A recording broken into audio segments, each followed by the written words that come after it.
আমরা পশ্চিমাদের কাছে গ্রহণযোগ্যতাকে গ্রহণযোগ্যতার মানদণ্ড বানাচ্ছি কোন কোন ক্ষেত্রে, অথচ আমরা ভুলে গেলাম যে সবচেয়ে গ্রহণযোগ্য সে ব্যক্তি যে আল্লাহর কাছে গ্রহণযোগ্য। কি আশ্চর্য! অং সান সুচি নোবেল পুরস্কার পেয়েছিল, মনে আছে আপনাদের? কিসে? পিস, শান্তিতে। যার হাতে আরাকানের বহু মুসলিম এবং অমুসলিম, শুধু মুসলিম না, মুসলিম অমুসলিম বহু মানুষের রক্ত লেগে আছে। কিসে নোবেল পুরস্কার পেয়েছে সে? এখন যদি আমি এই পুরস্কারের মানদণ্ডে তাকে যাচাই বাছাই করা শুরু করি, তাহলে আপনি একটু জাহেলে মোরাক্কাব, এবং না আপনি দিন বুঝেন না দুনিয়া বুঝেন, ইহকাল বুঝেন না পরকাল বুঝেন। তো আল্লাহ পাকের কাছে যে মাকবুল সেই মাকবুল, আল্লাহ পাকের কাছে যে গ্রহণযোগ্য সেই গ্রহণযোগ্য। এই গ্রহণযোগ্যতার মানদণ্ড পশ্চিমাদের দর্শন নয়, বরং কোরআন এবং হাদিসের মূলনীতির আলোকে আমাকে বুঝতে হবে যে কে আল্লাহর কাছে গ্রহণযোগ্য হতে পারে।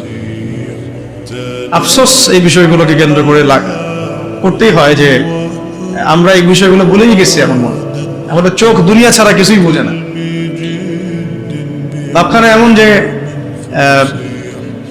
পশ্চিমাদের কোনো গ্রহণযোগ্য ব্যক্তি বা তাদের কোনো খাদেম আমাদের ত্রাণকর্তা হয়ে আসবে, উম্মাহকে খেলাফার দিকে নিয়ে যাবে। ভাবখানা এরকম, আমাদের ভাবখানা এরকম। তো আমরা আল্লাহর বিরোধী, আল্লাহ পাকের বিধানের বিরোধী কোনো ব্যক্তিকে যদি মনে করি যে তিনি মুসা আলাইহিস সালামের ভূমিকায় এসে বনু ইসরাইলকে বাঁচায় নাজাতের পথে নিয়ে যাবে, এর চেয়ে বোকা কোনো জাতি হয়? আফসোস এগুলো আমাদের জন্য। তো আল্লাহ পাক আমাদেরকে হক বোঝার তৌফিক দান করে। 4 নম্বর কটা হলো? 4টা। একটা কি ছিল বলেন তো? প্রথমটা এইটুকু আলোচনা মুখস্থ করে বসা যায়, তাহলে আজকের আলোচনা সফল ইনশাআল্লাহ। শরিয়ার যত পারি গভীর জ্ঞান অর্জন করা, এবং সবাই তো ফকিহ মুহাদ্দিস মুফতি হতে পারবো না, কিন্তু একটা মানে ফরজিয়াতের জ্ঞানটা সবাইকে অর্জন, এটা ফরজ, এবং আমাদের পরিবারের সদস্যদেরকেও শেখাতে হবে। 2 নম্বর হচ্ছিল আমলটা বাড়ানো, ইলম অনুযায়ী আমলটা বাড়ানো। 3 নম্বরটা ছিল আমার পরিবারটাকে আগে গড়ে তোলার চেষ্টা করা। পরিবার না গড়ে উঠলে যে আমি বাইরে আবার দাওয়াতের কাজ করতে পারবো না বা খেলাফা মুভমেন্ট করতে পারবো না, বিষয়টা এমনও না। আমাদের এটাও চলবে, এই মেহনতও চলবে, আবার আমরা বাইরের মেহনতও করবো ইনশাআল্লাহ। 4 নম্বর হচ্ছে রিজিক হারাম যেন নিজের রক্তে না ঢোকে। এটা খুবই সতর্কতার সাথে চলা, না হলে হারামখোরদেরকে দিয়ে খেলাফা কায়েম হয় না, কখনোই হয়নি, হবেও, বলে লাভ নাই। মানে যারা হারাম খাচ্ছেন, হারামের প্রতিষ্ঠা করছেন, সুদ, তারপরে ঘুষ, দুর্নীতি ইত্যাদি ইত্যাদি, এটাকে একটা সামাজিক সংস্কৃতি বানায় ফেলেছেন, তাদেরকে দিয়ে কঠিন কালেও আল্লাহ পাকের জমিনে আল্লাহ পাকের বিধান প্রতিষ্ঠা করা সম্ভব, এবং তারা সেটা করবেও না কখনো। ওই চেতনাই তাদের মধ্যে আসবে না। 5 নম্বরটা হচ্ছে যে মাথার উপরে মুরব্বি রাখা। এটা মাথাটা ভালো করে ঢোকান, মাথার উপরে মুরব্বি রাখা। মুরব্বি বলতে বোঝাচ্ছি যারা শরীয়তের গভীর জ্ঞান অর্জন করেছেন, বড় বড় ওলামায়ে কেরাম, তাদের পরামর্শ নেওয়া। যে নিজেকেই মুরব্বি মনে করে সে পথভ্রষ্ট হইতে তার একদিন সময় লাগবে না। আমরা এমন অনেক ওলামায়ে কেরামের এক্সাম্পল দিতে পারবো, পাবলিকের নাম বলতে যাচ্ছি না, শুধুমাত্র নিজেকে মুরব্বি মনে করার কারণে এবং তার মাথার উপরে কোনো মুরব্বি না থাকার কারণে মুহূর্তের মধ্যেই পদস্খলিত হয়ে গেছে। এমন হচ্ছে সকালে হয়তো মুমিন ছিল, বিকালে কুফরি কথা বলে ফেলছে। বিকালে হয়তো মুমিন ছিল, সকালবেলা উঠে মুনাফিকদের পক্ষে কথা বলে ফেলছে, ইসলাম বিপক্ষে কথা বলে ফেলছে, দালালি করে ফেলছে, কারণ মুরব্বিদের সাথে মাশওয়ারা করে নাই। এই জন্য, আর এটা হলো তাদের কথা বললাম যারা মানে ফান্ডামেন্টাল আলেম, এরকম অনেকেই এরকম পরিস্থিতির শিকার হয়ে গেছে।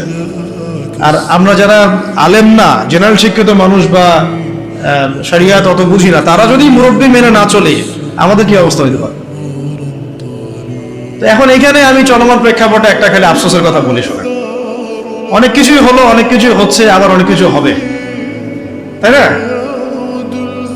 কিন্তু যারা এখানে নেতৃত্ব দিচ্ছেন লিডিং রোল প্লে করছেন, তাদের মাথার উপরে কোন কোন মুরব্বীদেরকে তারা রেখেছেন, এটা আমি জানতে চাই। কোন কোন বরেণ্য বিদগ্ধ ওলামায়ে কেরাম আর মুরব্বীদের সাথে মাশওয়ারা করে আপনারা কাজ করছেন, এটা জানা আমার খুব ইচ্ছা। যদি করেন আলহামদুলিল্লাহ, যদি না করেন তাহলে এটা খুবই গলত একটা কাজ হচ্ছে। উচিত ছিল বরেণ্য ওলামায়ে কেরামদের সাথে পরামর্শ করা। ওলামায়ে কেরাম আপনার ঘরের দরজার সামনে যাবেন না, তো আপনাকে আসতে হবে ওলামায়ে কেরামের দরবারের সামনে। জ্ঞান কারো কাছে হেঁটে হেঁটে যায় না, আপনাকে জ্ঞানের কাছে আসতে হবে। আর বরেণ্য ওলামায়ে কেরামদেরকে ফেসবুকে পাবেন না তো এইভাবে। ফেসবুক ইউটিউবে খালি সার্চ মারলেই তো হবে না যে কাদের ওয়াজ মানুষ বেশি শোনে আর কাকে মানুষ বেশি বড় আলেম মনে করে। নো, আপনাকে দেখতে হবে যে আলেমরা কাকে আলেম মনে করে, আমজনগণ কাকে আলেম মনে করে, এটা বড় কথা না। আমজনগণ যদি আলেম মনে করে ভোটাভুটি হয়, তাহলে আমি তো কালকে প্রেসিডেন্ট হইতেও পারি, আল্লাহ যদি চান। বা আরো অনেকে আছে, আজারি ভাই আছে, আমাদের আরো অনেক ভাই আছে, ভোটাভুটি নিলে তো তারাও ভালোই করবে, খারাপ হবে না, তাই না? জনপ্রিয়তা আছে, এটা সত্য মিথ্যার মানদণ্ড না। এই জনপ্রিয়তা হক আর বাতিলের মানদণ্ড পশ্চিম গেলেও না। আপনারা দেখবেন ওলামায়ে কেরাম কাকে হক মনে করেন, ওলামায়ে কেরাম কার কাছে ইলম নিতে যান, ওলামায়ে কেরাম না কার পিছনে ছুটতেছে, ওইটা আপনি ফলো করুন। সাধারণ ভাবে মানুষ পঙ্গপালের মতো কাকে ফলো করতেছে, কাকে হিরো মনে করতেছে, কাকে বড় সেলিব্রিটি মনে করতেছে, this is not the big deal. এটা বড় কথা। এটা ভালো হতে পারে, তার জন্য কল্যাণকর হতে পারে, আবার ফিতনাও হতে পারে। ইসলামিক ক্ষেত্রেও, রাজনৈতিক ক্ষেত্রেও এবং সামাজিক ক্ষেত্রেও অনেক বিষয়ের সিদ্ধান্ত গৃহীত হচ্ছে ফেসবুকের মাধ্যমে। ফেসবুকে একটা হাইপ তুলে দেন, দেখা যাবে মানুষ দেখা যাচ্ছে ওইটাকে নিয়ে সারাদিন বসে আছে, ঘুরে ফিরে ওইটা সামনে আসতেছে, এটা নিয়ে সবাই লেখালেখি করতেছে, পরে ওইটার আলোকে একটা সিদ্ধান্ত বাস্তবায়ন হয়ে গেল। সুবহানাল্লাহ, সুবহানাল্লাহ, কি জাহালাত, কি ফিতনা! কেন জাহালাত ফিতনা বলছে? একটা এক্সাম্পল দিলে বুঝবেন, একটা খালি এক্সাম্পল দিব। মনে করেন এটা উমর রাদিয়াল্লাহু আনহুর শাসন, একটু মনোযোগ ধরে রাখেন। কার শাসন? উমর রাদিয়াল্লাহু আনহুর শাসনে যারা জনগণ, তারা সবাই সাহাবী না? তারা আল্লাহর রাসূলকে দেখেছেন না? এই দীর্ঘ সময় রাসূলের সহবতে ছিলেন না? ওই জামানার একজন ব্যক্তি কি এখনকার সব মানুষের চেয়ে উত্তম না? বুঝলেন কথা? কিন্তু উমর রাদিয়াল্লাহু আনহু সমস্ত সাহাবীদের সাথে এই তথাকথিত গণতান্ত্রিক পদ্ধতিতে মাশওয়ারা করতেন না। মাশওয়ারা করার জন্য ওই সাহাবীদের মধ্যেও বাছাইকৃত একটা প্যানেল ছিল তার, যেটাকে বলা হতো মজলিসে শুরা। কি বলা হতো? মজলিসে শুরা। তার মধ্যে বড় বড় বরেণ্য সাহাবী ছিলেন, আলী রাদিয়াল্লাহু আনহু ছিলেন, উসমান রাদিয়াল্লাহু আনহু ছিলেন, তালহা রাদিয়াল্লাহু আনহু ছিলেন, আব্দুর রহমান বিন আওফ ছিলেন রাদিয়াল্লাহু আনহু, আর কে জুবাইর ইবনে আওয়াম রাদিয়াল্লাহু আনহু ছিলেন। এরকম প্রায় 10 জন 15 জন সাহাবীর একটা প্যানেল ছিল। দেখেন, সাহাবীদের যুগেও তিনি বাছাইকৃত মানুষদের সাথে মাশওয়ারা করে সিদ্ধান্ত নিতেন। আমি কি পয়েন্ট বোঝাতে পারছি? সাহাবীদের যুগেও তিনি বাছাইকৃত সাহাবীদের সাথে মাশওয়ারা করে সিদ্ধান্ত নিয়ে রাষ্ট্র পরিচালনা করতেন। আর আমরা ফেসবুকের হাইপ থেকে সিদ্ধান্ত নেই। ফেসবুকে কাকে মানুষ হিরো মনে করছে, কাকে কার ভিউজ বেশি, কার ফলোয়ার্স বেশি, কে কোন হাইপে চলছে ইত্যাদি। আলহামদুলিল্লাহ, আমি জানি এই হাইপের খপ্পরে পড়লে সবসময় সিদ্ধান্ত সঠিক হবে না, বেশিরভাগ ক্ষেত্রে ভুল হইতে পারে। অমুক ইসলামিক সংগঠনের আমির কে হবে, এটার ফয়সালা হচ্ছে ফেসবুকে। আর ফেসবুক তো ইউজ করতেছে সবাই, মানুষ, জিন, ইনসান, গরু, ছাগল, হাঁস, মুরগি সবগুলো। যেদিন বুঝে না যে আলেম না, যে কোরআন করতে পারে, যে পারে না, সবাই ইউজ করতেছে, সবাই মতামত দিচ্ছে। আর সবার মতামত সামনে যখন আসতেছে, একটা বিশৃঙ্খল অবস্থা। একটা এক্সাম্পল দিলাম, উমর রাদিয়াল্লাহু আনহু সমস্ত সাহাবীদের মধ্যে থেকে বাছাইকৃত সাহাবীদেরকে নিয়ে মজলিসে শুরার মধ্য দিয়ে সিদ্ধান্ত নিয়ে রাষ্ট্র চালিয়েছেন বলেই তো ওই যুগটাকে বলি আমরা সোনালী যুগ। ওই জামানায় যদি ফেসবুক থাকতো তাহলে অবস্থা খারাপ ছিল। সলফে সালেহিনদের যুগে এই ফিতনাটা আসে নাই বলে তাদের চরিত্র আল্লাহ পাক হেফাজত করেছে। এখনকার যুগে যদি আবু হানিফা রাহিমাহুল্লাহ বয়ান করা শুরু করে, তার বয়ানের যে কত ভুল মানুষ ধরা শুরু করবে আল্লাহই ভালো জানেন। ফেসবুক, যাই হোক, ওইটা আলাদা ইস্যু, আমি ওইদিকে আর গভীর করছি না। আমি বলতে চাচ্ছিলাম যে মাথার উপরে কি রাখা ভাই, বরেণ্য ওলামায়ে কেরামদের মুরব্বীদের একটা প্যানেল রাখা, অন্তত 5 জন 10 জন যতজন পারেন আপনি, অন্তত একজন বলবো আমি, অন্তত কয়জন, অন্তত একজন আপনার শায়েখ থাকা উচিত, মুহাক্কিক হকপন্থী আলেম শায়েখ থাকা উচিত। এবং তাদেরকে আপনি ফেসবুকে খুঁজে পাবেন জরুরি না, কারণ বরেণ্য ওলামায়ে কেরামদের আমি দেখেছি তাদের 99%ই ফেসবুক ইউজ করে না। তার মানে কি বাংলাদেশে কোনো আলেম নাই? ফেসবুকে ঢুকলে তো আপনি যাদেরকে দেখছেন এরা বাদ দিয়ে কি বাংলাদেশে কোনো আলেম নাই? মুহাক্কিক ওলামায়ে কেরাম যারা যারা আল্লাহর ওলি টাইপের মানুষ, তাদের কারোরই ফেসবুক অ্যাকাউন্ট নাই। আমি কারো ফেসবুক অ্যাকাউন্ট দেখিনি তাদের। তাহলে আমরা কিসের মানদণ্ডে কি ফয়সালা করতেছি আসলে? এখন এই মানুষগুলো কি আমার দরজায় হেঁটে হেঁটে আসবেন, না আমাদেরকে তাদের কাছে যেতে হবে? কই আমরা জাতিগত সিদ্ধান্ত নেওয়ার সময় কই গেলাম, কই যাচ্ছি, কোথায়? পরে খোঁজারও তো চেষ্টা করছেন। আমাকে বলেন, একটা দলিল দেই। ওই যে মূসা আলাইহিস সালাম যখন জানলেন যে তার চেয়ে একজন জ্ঞানী মানুষ আছে, মনে আছে? আল্লাহ পাক তাকে জানালেন যে তুমি সবচেয়ে জ্ঞানী মানুষ নও পৃথিবীতে, তোমার চেয়ে একজন জ্ঞানী মানুষ আছে, তার নাম খিদির। তার নাম কি? খিদির আলাইহিস সালাম। তো মূসা আলাইহিস সালাম কি বললেন যে তাকে আমার কাছে আল্লাহ পাঠায় দেন, তো আমি তার কাছ থেকে মশওয়ারা নেই, পরামর্শ নেই, বরং বললেন যে আল্লাহ ওয়াইজ ক্বালা মূসা লিফাতাহু লা আবরাহু হাত্তা আবলুগা মাজমাআল বাহরাইন আও আমদি হুকুবা। সুবহানাল্লাহ, কি চমৎকার আয়াত, কি চমৎকার আয়াত। আমি বুঝাতে পারবো না আয়াতের ব্যাখ্যাটা আপনাদেরকে। যখন মূসা আলাইহিস সালাম জানলেন যে তার চেয়ে একজন জ্ঞানী মানুষ, মুহাক্কিক একজন মানুষ আছেন, আল্লাহর ওলি আছেন, হ্যাঁ, তখন তিনি বললেন ওয়াইজ ক্বালা মূসা বলল লিফাতাহু, তার সাথে একজন যুবক ছেলে ছিলেন, ইউসা বিন নুন। তো তাকে বললেন যে লা আবরাহু, আমরা ক্লান্ত হব না, ক্ষান্ত হব না, হাত্তা আবলুগা মাজমাআল বাহরাইন, যতক্ষণ আমরা 2 সাগরের মিলনস্থলে পৌঁছাচ্ছি, আও আমদি হুকুবা, না পৌঁছাতে যদি যুগ যুগ লেগে যায় আমি হাঁটবো, তবুও আমি তাকে চাই। সুবহানাল্লাহ, সুবহানাল্লাহ। আল্লাহ পাক বলেছিলেন যে তাকে পাবা 2 সাগরের মিলনস্থলে। কোথায় পাবা? 2 সাগরের মিলনস্থলে, মাজমাউল বাহরাইন। মূসা আলাইহিস সালাম বলেন যুগ যুগ যদি হাঁটতেও হয়, হুকুবা শব্দ শোনেন নাই? 80 হুকবা জাহান্নামে থাকতে হবে নামাজ না পড়লে। হুকবা মানে একটা লম্বা সময় বোঝানো হয়। প্রয়োজনে আমি যুগ যুগ চলতে থাকবো, তবুও ওই মানুষের সহবত আমি চাই, ক্ষান্ত আমি হব না। সাথে নিলেন একজনকে, চলো। এই যে হাঁটা শুরু করলেন, চলতে চলতে চলতে চলতে কত বছর হাঁটতে হয়েছে আল্লাহ ভালো জানে। ওই সময় তো আর ফ্লাইট ছিল না যে একেবারে ল্যান্ড করে ফেললাম। তো এখানে দেখেন একটা বিষয় খেয়াল করে যে জ্ঞানের কাছে যেতে হয়েছে, জ্ঞান হেঁটে হেঁটে তার কাছে আসে নাই। তাই আমাদের এই খিলাফা কনসেপ্টের জন্য অবশ্যই বরেণ্য ওলামায়ে কেরামদের সহবত এবং মাথার উপরে এই মুরব্বীদের পরামর্শ মশওয়ারা লাগবে। নিজেকে যদি মুরব্বী মনে করা শুরু করি, তখন পদস্খলন হতে সময় লাগবে না। আমাদের অনেক বড় বড় ইসলামিক ব্যক্তিত্ব এবং সেলিব্রিটি এভাবে পদস্খলিত হয়ে গেছে অলরেডি, শুধু মুরব্বীদের সহবত থাকার কারণে। নিজেকে মুরব্বী মনে করার কারণে যে আমি মুরব্বী, আমার কোনো সহবতের দরকার নেই। অথচ প্রত্যেক বরেণ্য মুরব্বীও আমরা যাদেরকে চিনি, তারাও মাথার উপরে মুরব্বী রেখে চলেন। সুবহান, তাদেরও মুরব্বী আছে। এটা সিলসিলা, একটা সিলসিলা, সিনাই সিনাই সিনাই সিনাই, এটা চলে আসতেছে একদম সাহাবীর যুগ থেকে, রাসূলের যুগ থেকে। তাই 5 নম্বর পয়েন্টটা হচ্ছে আমাদেরকে কি করতে হবে ভাই? ওলামায়ে কেরামের সহবত লাগবে এবং মাথার উপর মুরব্বী রাখতে হবে। কমপক্ষে কয়জন? কমপক্ষে একজনের। এটা আপনি সিলেক্ট করবেন কিভাবে? ফেসবুক থেকে দেখবেন ওলামায়ে কেরামগণ কাকে বড় মুহাক্কিক আলেম মনে করেন, এইভাবে সিলেক্ট করবেন না, খুঁজে বের করবেন। এবং তাদের সংখ্যা 1 জন হতে পারে, 10 জন হতে পারে, 100 জন হতে পারে। আমাদের মাশওয়ারার এই সুন্নতটাকে চালু করতে হবে। কয়টা হলো? 5টা।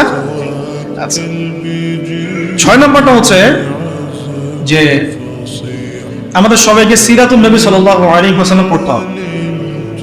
কি পড়তে হবে ভাই? এক ভাই বলেছিলেন ওই কথাটা মাঝখানে, যে খেলাফা প্রতিষ্ঠা করা কি একটা ইবাদত নাকি দুনিয়াবি কাজ? বলেন তো, বলেন।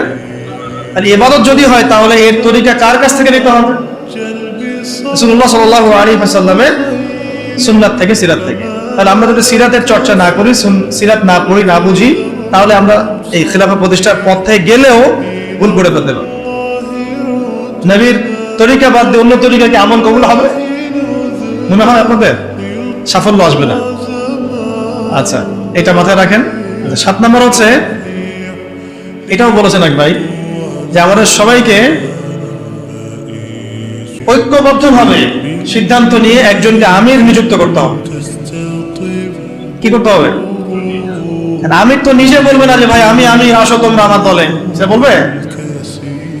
যারা বুঝবান তাদের উচিত হবে উদ্যোগ নিয়ে খিলাফা প্রতিষ্ঠার সংগ্রামে বা এই মুভমেন্টে কোন একজন ভাইকে বা কোন একজন আলেমকে, কোন একজন বরেণ্য ব্যক্তিত্বকে আমির হিসেবে নির্ধারণ করা। এই কাজটা কাদের দায়িত্ব? তাহলে এটা আপনাদের দায়িত্ব। ওলামা একরামদের সাথে বসা, তাদের সাথে মশওয়ারা করা, কাকে করা যায় এটা নিয়ে একটা মুভমেন্ট করা, এটা আপনাদের দায়িত্ব। নেতা ছাড়া কোনো যুদ্ধ হয়, নেতা ছাড়া কোনো মুভমেন্ট হয়? আর সবাই যদি নিজেকে নেতা মনে করা শুরু করে তাহলে হবে? আর নেতা কয়জন হবে? 10 জন, 20 জন না একজন? একটা মুভমেন্ট তখন সফল হবে যখন সেখানে একজন বরেণ্য, আল্লাহর কাছে কবুল একজন বান্দা, যিনি দায়িত্ব চেয়ে নিচ্ছেন না, চাচ্ছেন না যে আমাকে আমির করো, আমাকে আমির করো, বরং মানুষ বুঝে শুনে তাকে আমির করছে। এরকম কোন মানুষ যখন বিচক্ষণ বিরগ্ধ একজন আমির থাকবে মাথার উপরে, তখন এই মুভমেন্টটা সফল হবে। এটা হলো আমাদের কাজ। তাহলে আমির একটা বড় বিষয়, কারণ দেখুন সাহাবীরা একজন নেতার অধীনে নেতৃত্বে চলেছে, তাই না? সাহাবীর যুগের পরে আবু বকর রাদিয়াল্লাহু আনহুর সময় কে আমির ছিল? একজন। কয়জন? নাকি উমর রাদিয়াল্লাহু আনহু আমির, বাকিরা কি সবাই আমির? সবাই কি আলাদা আলাদা আমির? একজন আমির ছিলেন, তিনি আবু বকর রাদিয়াল্লাহু আনহু। তারপরে উমর রাদিয়াল্লাহু আনহুর সময় কি একজন আমির না 10 জন আমির? উসমান রাদিয়াল্লাহু আনহুর সময়, আলী ইবনে আবি তালিবের সময় একজন। কিন্তু আমি একটা এক্সাম্পল দিয়ে বুঝালাম যে আমির যখন একজন থাকে তখন সমাজের শৃঙ্খলা বজায়। 10 জন ইমারতের দায়িত্ব যদি দাবি করে আমিও আমির, তুমি অমুক আমির, তুমি তমুক আমির, তাহলে বিশৃঙ্খলা সৃষ্টি হবে, তখন খিলাফা মুভমেন্টটা পড়ে যাবে। 8 নম্বর হচ্ছে আমিরের হাতে বায়াত জরুরি। কি জরুরি? আমিরের হাতে হাত রেখে বায়াত নেওয়া জরুরি, শরীয়তের তাজকিয়ার এবং জিহাদের এবং খেলাফা। বায়াতবিহীন কোন ইমারত দাঁড়াতে পারবে না। কেন? কারণ আমরা যখন বরেণ্য ওস্তাদদের কাছে, মুরব্বীদের কাছে বায়াত করি, তখন কোনো ব্যবসা শুরু করার আগেও তার সাথে পরামর্শ করি যে আমি এটা করতে যাচ্ছি, ওস্তাদ কেমন হবে, ভালো না, বা আমি এটা শুরু করতে যাচ্ছি, আপনার মশওয়ারা যাচ্ছে, এই পরিস্থিতিতে আমাদের কি করা উচিত, কিন্তু মশওয়ারা যাচ্ছে। প্রত্যেকটা বিষয় তখন সে আমিরের উপর আমরা মশওয়ারা করেছিলেন। আর যখন আপনি বায়াতবিহীন, তখন আপনি যা ইচ্ছা তাই করতে পারেন, কারণ আপনি তো আনুগত্য করেননি আমার, বা আপনি তো সেই আমিরের আনুগত্য করেননি, তার কাছে আল্লাহ পাককে সাক্ষী রেখে তো আপনি তার হাতে হাত রেখে প্রতিশ্রুতি দেন নাই যে আমি আপনাদের সাথে আছি, আল্লাহর জন্য আমি আপনার এই মুভমেন্টে আছি এবং ইনশাআল্লাহ আমি এর জন্য আমার জানমাল ব্যয় করবো। আপনি তো কোনো প্রতিশ্রুতিই দেন নাই, তাহলে আপনার দ্বারা গাদ্দারি হবে না, কোনো নিশ্চয়তা আছে? কোন নিশ্চয়তা আছে? এই সুন্নত উঠে গেছে সমাজ থেকে। এটা শুধু এক শ্রেণীর, আমরা ওই যে পীর মুরিদি সিলসিলার মধ্যে রেখে দিয়েছি। এটা যে রাষ্ট্রীয়ভাবে প্রযোজ্য ছিল, একটা আন্দোলনের ক্ষেত্রে প্রযোজ্য ছিল, একটা মুভমেন্টের ক্ষেত্রে প্রযোজ্য ছিল, জিহাদের ক্ষেত্রে প্রযোজ্য ছিল, এটা আমরা ভুলে গেছি। সাহাবীদের শোনেন, কোন সাহাবী নবীর কাছে বায়াত না করে মুসলিমই হতে পারে আর নাই। যেই মুসলিম হয়েছেন হাতে হাত রেখে বায়াত করেছেন, করেন নাই ইসলামে বায়াত। তারপরে যখনই নবী সাল্লাল্লাহু আলাইহি ওয়াসাল্লাম কাউকে কোনো সারিয়া অভিযানে পাঠিয়েছেন বা কোনো গাজওয়ায় পাঠিয়েছেন বা উনি নিজেও গিয়েছেন, তখন সবার আগে জিহাদের বায়াত হয়েছে। এমনকি ওই হুদায়বিয়ার সন্ধির সময়ও যখন খবর ছড়িয়ে পড়লো ওসমান রাদিয়াল্লাহু আনহুকে হত্যা করা হয়েছে, ওইখানেও ওই গাছের নিচে বায়াত হয়েছে যে আমাদের হাতে অস্ত্র নাই, তাতে কি তবু ওসমানকে ছাড়াই নিয়ে আসবো, না হলে যুদ্ধ হবে। বায়াতবিহীন কোনো জিহাদ হয় না, মনে রাখবেন। বায়াতবিহীন কি হয় না? একা একা আপনি কিছুই করতে পারবেন না। একটা জামাআ, ইমারা, আমির, সামউ ওয়া তাআ এবং বায়আ ছাড়া মুভমেন্ট গুলো হয় না। এই জন্যই ওই পর্যায়ে পর্যন্ত যেতে পারছি না আমরা। আর যারা দেখেন ওই পশ্চিমা শক্তির মরল, নাম না হয় নাই বললাম, ওই রাষ্ট্রের নামও নিতে ইচ্ছা করে না আমার, তাদেরকে যে পিটিএ বের করছে খোরাসান থেকে, 20 বছর ধরে মাইক দিছে, তাদের মধ্যে সুন্নত গুলো ছিল, আমির ছিলেন, ইমারা ছিল, জামাআ ছিল, ঐক্য ছিল, বায়াত ছিল। এইটা আমাদের মধ্যে উঠে গেছে, এটা জরুরি। বায়াত কটা হতো ওটা? আমির লাগবে, বায়াত লাগবে এবং অনুসারী লাগবে। 9 নম্বর কি লাগবে? অনুসারী লাগবে। অনুসারীদের কর্তব্য হচ্ছে সামি'না আতা'না, সামি'না আতা'না, শুনলাম মানলাম, শুনলাম মানলাম। হ্যাঁ, যদি আমিরের মধ্যে এমন কিছু দেখা যায় যে সে সরাসরি কোরআন সুন্নাহর বিরোধী কোনো কাজ করছে, তখন আপনার ওই কথার উপর কোনো ইয়া নাই, আপনাকে শুনতে হবে না, মানতে হবে না।